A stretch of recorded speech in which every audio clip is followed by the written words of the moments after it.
존경하는 국민 여러분, 지난 12.3 비상계엄 선포는 21세기 대한민국에서 납득할 수 없는 조치였습니다. 그런데 왜 비상조치가 내려졌는지 한 번쯤 따져봐야 합니다. 대한민국 정부 수립 이후 문재인 정부까지 74년 동안 발의된 탄핵소추안은 총 21건입니다. 그런데 윤석열 정부 출범 이후 거대 야당은 무려 29건의 탄핵소추안을 발의했습니다. 우리 헌정사에서도 세계 어느 나라에서도 이런 야당은 없었습니다. 더욱 기가 막힌 것은 탄핵소추 이유입니다. 이준석 방통위원장은 임명된 지 단 이틀 만에 탄핵되었습니다. 방송 장악을 위한 민주당의 정략적인 탄핵이었습니다. 이재명 대표는 대북 송금 사건, 대장동 백현동 비리 사건의 주범입니다. 그런데 이 사건을 수사한 검사들을 무더기 탄핵했습니다.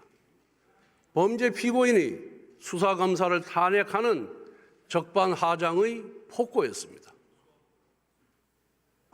탈원전, 서해 공무원 피살, 집값 통계 조작, 태양광 사업 비리와 같은 문재인 정권의 부정부패 범죄를 감사하였다는 이유로 난데없이 감사원장까지 탄핵하였습니다. 이재명 대표의 재판을 공소유지하는 중앙지검장과 검사들도 탄핵하여 직무를 정지시켰습니다. 이 대표 수사팀의 족쇄를 채워 재판을 지연시키겠다는 목적입니다. 심지어 법무부 장관의 탄핵소추안에는 이재명 대표를 노려봤다는 황당무계한 사유까지 포함시켰습니다. 대통령 탄핵소추 통과 이후 국정안정이 무엇보다 절실합니다. 그런데 한덕수 대통령 권한대행까지 탄핵했습니다. 헌재 재판관 임명과 관련하여 여야 합의를 요청했다는 것이 탄핵 사유였습니다. 세상에 이런 행포가 어디 있습니까?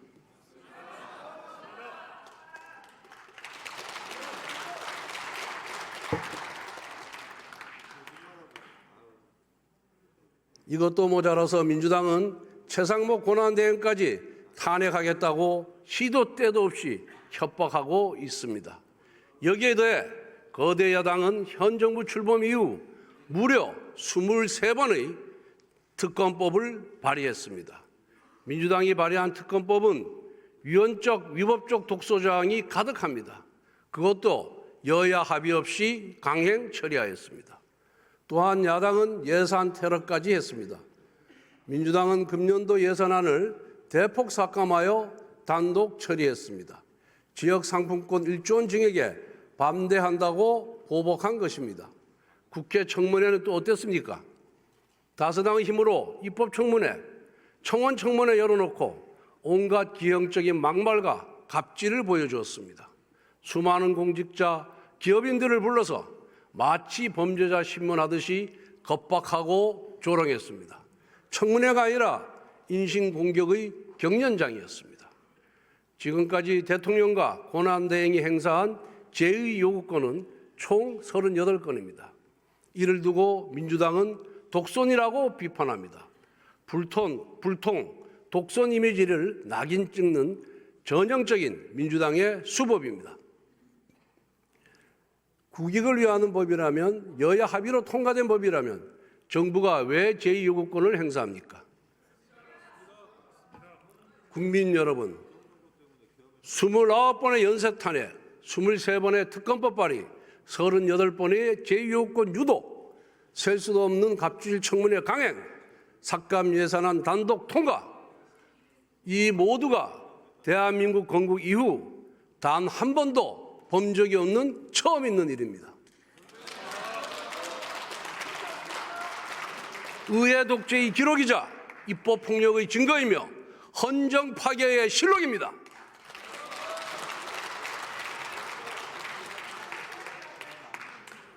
민주당은 의회주의도, 삼권 분립도, 법치주의도 모두 무너뜨렸습니다.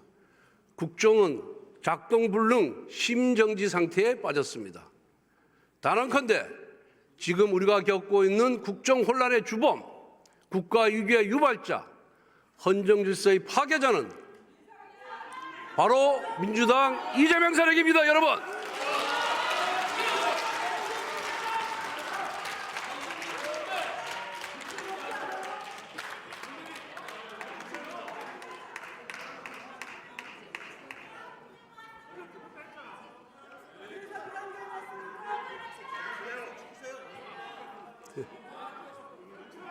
국정 혼란의 목적은 오직 하나, 민주당의 아버지 이재명 대표의 방탄입니다.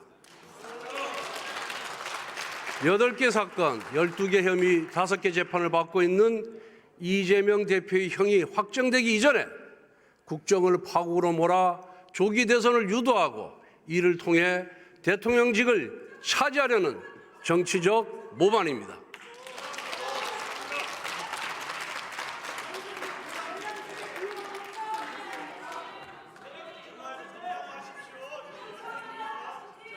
민생도 경제도 팽개치고 대표 한 사람 방탄을 위해 입법 권력을 휘두르는 개인 숭배 세력, 탄핵 특검 말고는 아무것도 할 줄 모르는 불안 조장 세력, 정치를 끝없는 갈등과 대립으로 몰아가는 국민 분열 세력, 이것이 바로 민주당의 본 모습입니다.